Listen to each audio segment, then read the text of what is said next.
من الشيطان الرجيم بسم الله الرحمن الرحيم ولو أننا نزلنا إليهم الملائكة وكلمهم الموتى وحشرنا عليهم كل شيء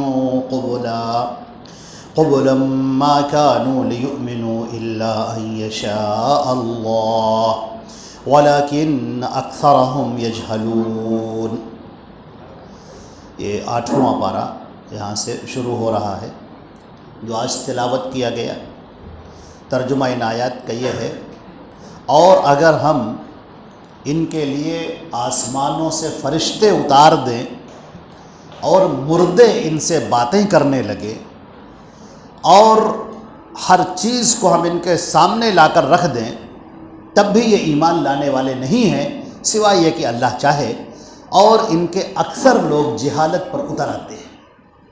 حضرات اکرامی، یہاں پر گفتگو ہو رہی ہے مشرکین مکہ سے، لیکن حقیقت میں یہ مشرکین مکہ سے ہوتے ہوئے قیامت تک آنے والے تمام کفار اور مشرکین کی طریقے اور روش پر گفتگو ہو رہی ہے۔ ہدایت اس کو ملتی ہے جو ہدایت کا طالب ہوتا ہے، جو ہدایت چاہتا ہے۔ یہ اللہ نے ایک فلسفہ بیان کیا ہے کہ جو شخص یہ چاہتا ہے کہ ہدایت ملے، اسے ہدایت کی طلب کرنی چاہیے، ہدایت کی جستجو کرنی چاہیے۔ اللہ کے نبی صلی اللہ علیہ وسلم حق بات پیش کر رہے ہیں، اللہ کے احکامات کو سنا رہے ہیں، اور مشرکین کا طریقہ یہ ہے کہ وہ اپنے کانوں میں انگلیاں ڈال لیتے ہیں، اللہ کے رسول کو دیکھ کر راستہ بدل کر نکل جاتے ہیں، اور کچھ لوگ ایسا بھی کرتے ہیں کہ اللہ کے نبی صلی اللہ علیہ وسلم کے لیے تالیاں بجاتے ہیں، شور مچاتے ہیں، بات کو سنتے ہی نہیں ہیں اور نہ دوسرے کو سننے دیتے ہیں۔ تو ایسے لوگوں کو ہدایت کیسے ملے گی؟ اللہ نے فرمایا الا ان یشاء اللہ، الا یہ کہ اللہ چاہے تو جس کو چاہے وہ اس کو ہدایت دے دے۔ حضرت ابو طفیل رضی اللہ تعالی عنہ ایک جلیل القدر صحابی ہیں، بڑے دانشور اور بڑے عقل مند شاعر بھی تھے۔ وہ مکے کے اندر اپنے تجارتی کام سے آئے، جیسے ہی مکے کے اندر آئے لوگوں نے ان کو گھیر لیا، مشرکین نے، اور کہا سنو، ہمارے یہاں مکے میں ایک شخص ایسا ہے کہ اگر تم نے اس کی باتیں سنی تو پھر تم دین سے گمراہ ہو جاؤ گے۔ اتنا ان کو سمجھایا، اتنا سمجھایا کہ وہ عقل مند اور دانشمند شخص اس نے اپنے کانوں میں روئی ڈال لی، اور جب وہ خانہ کعبہ کا طواف کرنے کے لیے حضرت طفیل رضی اللہ تعالیٰ جب چلے تو وہ کیا دیکھتے ہیں کہ اللہ کے نبی صلی اللہ علیہ وسلم وہاں پر تشریف فرما ہے۔ لوگوں نے ان سے کہا وہی ہیں، ان سے بچ کے رہنا، ان کے قریب نہ جانا، باتیں مت سننا۔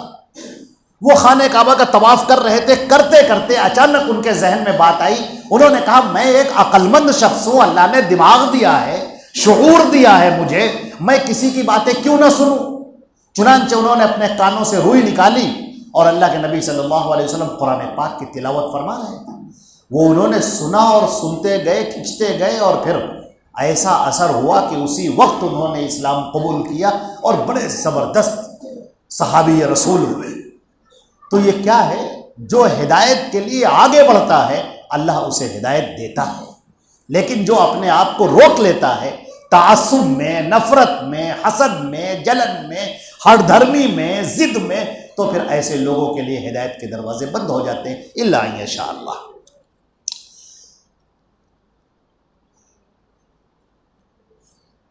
ایک اور آیت، وَجَعَلُوا لِلَّهِ مِمَّا ذَرَأَ مِنَ الْحَرْثِ وَالْأَنْعَامِ نَصِيبًا فَقَالُوا هَذَا لِلَّهِ بِزَعْمِهِمْ وَهَذَا لِشُرَكَائِنَا فَمَا كَانَ لِشُرَكَائِهِمْ فَلَا يَصِلُ إِلَى اللَّهِ وَمَا كَانَ لِلَّهِ فَهُوَ يَصِلُ إِلَى شُرَكَائِهِمْ سَاءَ مَا يَحْكُمُونَ۔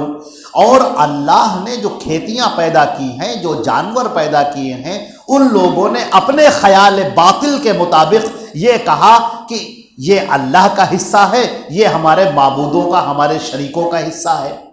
اب جو ان کے شرکا کا حصہ ہے وہ تو اللہ کو نہیں پہنچتا، لیکن جو اللہ کا حصہ ہے وہ ان کے شریکوں میں داخل ہو جاتا ہے۔ کتنا برا فیصلہ کرتے ہو تم۔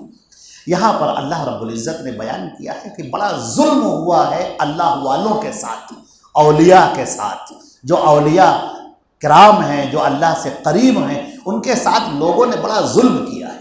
ان کو انسان نہیں رہنے دیا، ان کو ان کے مرتبے سے اٹھا کر رسالت کے مرتبے میں داخل کر دیا، اور بعضوں نے الوہیت کے مرتبے میں داخل کر دیا۔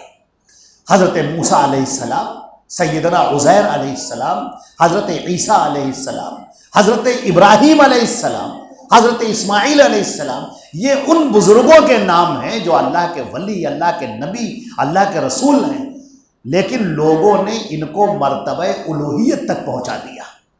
ان سے مانگنے لگے، ان کو مشکل کشا سمجھنے لگے، تقدیر کا فیصلہ کرنے والے سمجھنے لگے، اولادیں دینے والا سمجھنے لگے۔ چنانچہ پوری زندگی ان بزرگوں کی اس بات میں گزری کہ تو اے تمام لوگوں، تم اللہ کی طرف آ جاؤ، جو تمہارا اور ہمارا خالق ہے، اس پوری کائنات کا خالق ہے، وہی سب کچھ کرنے والا ہے، اس سے مانگو، اس سے طلب کرو، وہی فیصلے کرتا ہے۔ لیکن لوگوں نے اپنی اپنی جگہ پر بت بنا دیے۔ ابراہیم علیہ السلام کی مورتی، اسماعیل علیہ السلام کی مورتی، ان کے ہاتھوں میں تیر پکڑا دیے فال کے، اور ان کے لیے نظر و نیاز کرنے لگے، قربانیاں کرنے لگے، یہ سارے کام وہ کرنے لگے۔ اسی طرح جو نیک بزرگ گزرے، ہبل، لات، عزا، منات، یہ وہ لوگ تھے جو بڑے نیک کام کیا کرتے تھے، ان کو لوگوں نے الوہیت میں شامل کر دیا۔ اللہ رب العزت نے اس بات سے منع کیا ہے کہ دیکھو تمہارے اندر یہ کیسی بات ہے کہ جب تمہاری فصل پیدا ہوتی ہے تو تم حصہ نکالتے ہو کہ یہ اللہ کا ہے، اللہ کے نام پر بھی خرچہ ہو رہا ہے، اور معبودوں کے نام پر بھی خرچہ ہو رہا ہے، معبودوں کے لیے بھی حصہ نکالا۔ اب ہوا یہ کہ خرچہ ہوتے ہوتے ختم ہو گیا، تو اب یہ ہے کہ جو اللہ کا حصہ ہے اس کو بھی خرچہ کر دو معبودوں کے لیے۔ لیکن معبودوں سے بہت ڈرتے ہیں، ان سے بڑا خوف کھاتے ہیں کہیں یہ غصہ نہ ہو جائے، وہ کہتے ہیں وہ تو اللہ کریم ہے، وہ تو معاف کر دے گا، ان کی شان میں گستاخی نہ ہونے پائے، ان کا حصہ کہیں نہ جانے پائے۔ یہ کیسا معاملہ ہے؟ جو اس کائنات کا خالق ہے، جو اس کائنات کا مالک ہے، اس کو چھوڑ کر تم غیروں کے آگے ہاتھ پھیلا رہے ہو، التجا کر رہے ہو۔ حدیث شریف کے اندر آتا ہے کل جب قیامت کا دن ہوگا اور سور پھونکا جائے گا اور سب پر بے ہوشی طاری ہو جائے گی، سب پر موت طاری ہو جائے گی، کوئی باقی نہ رہے گا، یہاں تک کہ فرشتے وہ بھی موت طاری ہو جائے گی۔ اللہ تعالیٰ پوچھے گا ملک الموت سے کون باقی رہ گیا؟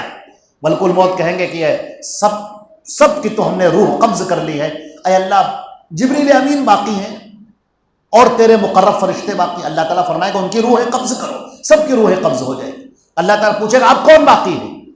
وہ کہیں گے اللہ تعالیٰ اب تو حملۃ العرش باقی ہیں، جو تیرے عرش کا پایا تھامے کھڑے ہیں۔ اللہ تعالیٰ فرمائے گا ان کی بھی روحیں قبض کرو، سب کی روحیں۔ اللہ تعالیٰ پوچھے گا اب کون بچا؟ تو کہیں گے اللہ تعالیٰ تو میں بچا اکیلا ہوں۔ اللہ تعالیٰ کہیں گے کہ تم بھی مر جاؤ، اور اتنا کہتے ہی ان کی بھی موت طاری ہو جائے گی۔ اب اللہ تعالیٰ فرمائے گا لمن الملک اليوم، آج کس کی بادشاہت ہے؟ آج کون مشکل کشا ہے؟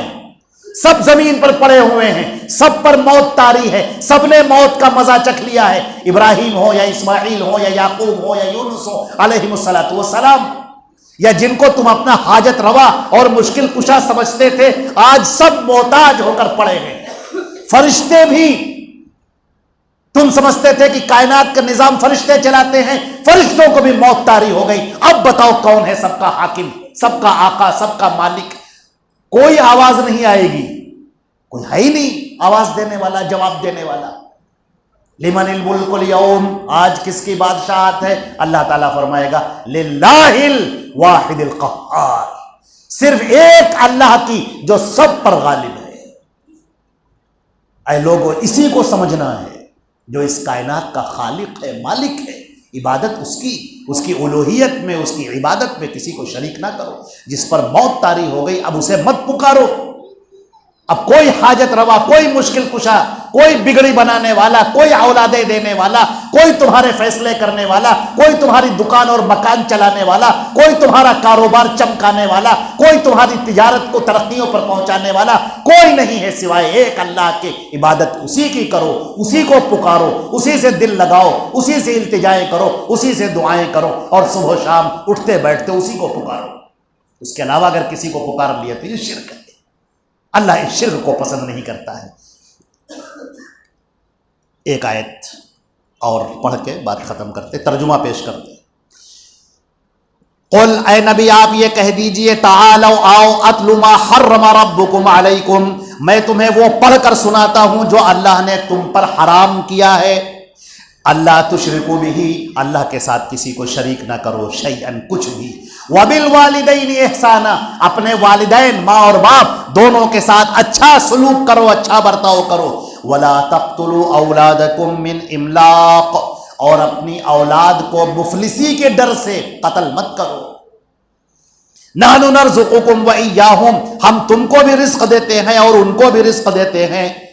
ولا تقربوا الفواحش ما ظہر منها وما بطن، اور بے حیائی کے قریب مت جاؤ، چاہے وہ کھلم کھلا ہو، چاہے وہ پوشیدہ ہو، چھپ چھپ کر کرنے والی ہو، بے شرمی بے حیائی کے قریب بھی مت پھٹکو۔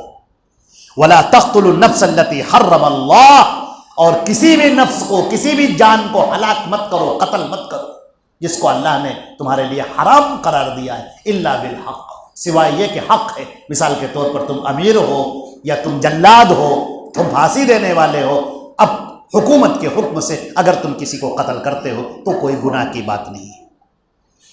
ذالکم وصاکم بہ، اس چیز کی تمہیں وصیت کی جا رہی ہے، لعلکم تعقلون، تاکہ تم سمجھ سکو اور بات کو سمجھو۔ اللہ تعالی ہم کو اور آپ کو عمل کے توفیق عطا فرمائے۔ والسلام علیکم ورحمۃ اللہ وبرکاتہ۔